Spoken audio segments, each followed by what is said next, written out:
সোণাপুৰৰ পৰা মই জুবিন গাৰ্গে কৈছো, ছিংগাপুৰত কোনো সেইকেইটা তাত নাই নহয়। মই এতিয়া খাৰঘুলি কাহিলীৰ পৰা ক'তোৱে নাই। মই এতিয়া সোণাপুৰ, মাথো সোণাপুৰ।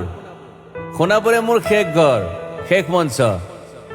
এতিয়াৰ পৰা গান নাগাওঁ আৰু মই মাথো শুনিম। স্পেচিয়েলি মই নাইট ছুপাৰ কেইখনক কৈছো, উজনিলৈ অহা যোৱা কৰোঁতে সোণাপুৰৰ এই ঠাইখিনিতে মায়াবিনীটো ডাঙৰকৈ বজাবি। ৰৈ থাকিম উজাগৰে ৰাতিৰ বুকুত। মই আগতেও কৈছিলো আৰু এতিয়াও কৈছো, মোৰ কোনো জাতি নাই, মোৰ কোনো ধৰ্ম নাই। সৰু সজাত দেখুৱাই দিলো কোন হনে তাত ব্ৰাহ্মণ, কলিতা, আলি, ৰহমান, ডেকা, বড়ো, ৰাভা, পূজাৰী আৰু এইটো কি কয় নমাজ পঢ়াই যে মৌলবীও আহিছে সৰু সজালৈ। I love people, I love man. সেইবাবে মুখ্যমন্ত্ৰী হিমন্ত দাকো কৈছো, মই বিৰোধী দলকো কৈছো, লুৰি নকিল সকলোকে কৈছো, পলিটিক্স নকৰিবা বন্ধু। মই সৰু সজাইৰ মানুহৰ অসমখন বিচাৰিছিলো। চাই থাকিম সোণাপুৰৰ পৰা। খেলি মেলি হ'লে কষ্ট পাম, উভতিও আহিব নোৱাৰিম। যোৰহাটৰ মানুহখিনিয়ে কষ্ট পাইছে বুলি শুনিছো। মোৰো যাবৰ মন আছিল। প্ৰিয় ঠাই, দেউতাৰ ঠাই।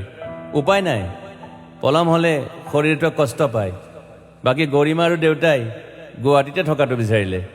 একো নাই, গুৱাহাটীলৈ আহিলে মাত দি যাব। সোণাপুৰতে থাকিম। আৰু এটা কথা, যোৰহাটত প্ৰতিমূৰ্তি এটা হ'ব বুলি শুনিছো। গুচি যাম কেতিয়াবা। ঘেণ্টাক আকৌ খাতিৰ নকৰোঁ। মায়াবিনী ৰাতি ধুমুহাৰ সতে। মাজুলীবাসীয়ে দুখ নকৰিব দেই। মনত পৰিলে গাই দিব মাজুলীৰ এজনী ছোৱালী। নিমাতী ঘাটলৈ যাব নোৱাৰিম আৰু।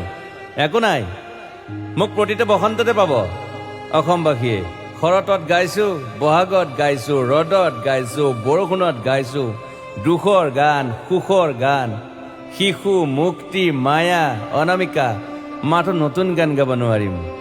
বন্ধ হৈ থাকিল চেলা সকলো। এতিয়াৰ পৰা আৰু শুনিম শেষ মঞ্চখনৰ পৰা। সোণাপুৰেৰে পাৰ হৈ গ'লে গাই যাব কেতিয়াবা ধুমুহাৰ সতে। মাজতে সাঁথৰ এটা কওঁ, ছিংগাপুৰত মহন্তদাই কোৱা মতে নৰ্থ ইষ্ট ফেষ্টিভেল আছিল। মই আগতেও কৈছো, সাগৰ মোৰ প্ৰিয়। সিদ্ধাৰ্থ, শেখৰ, মই একেলগে সাগৰ গলো। পিছত গম পালো ঘেণ্টা মই মৰি থাকিলো বোলে। বাকী নাজানো ক'ত কি হ'ল। শেখৰো নাই, সিদ্ধাৰ্থো নাই। অকলে অকলে কফিন এটাত দিল্লী হৈ সৰু সজাই পালো। বাট আই লাইক পিচ। মই শান্তি বিচাৰো।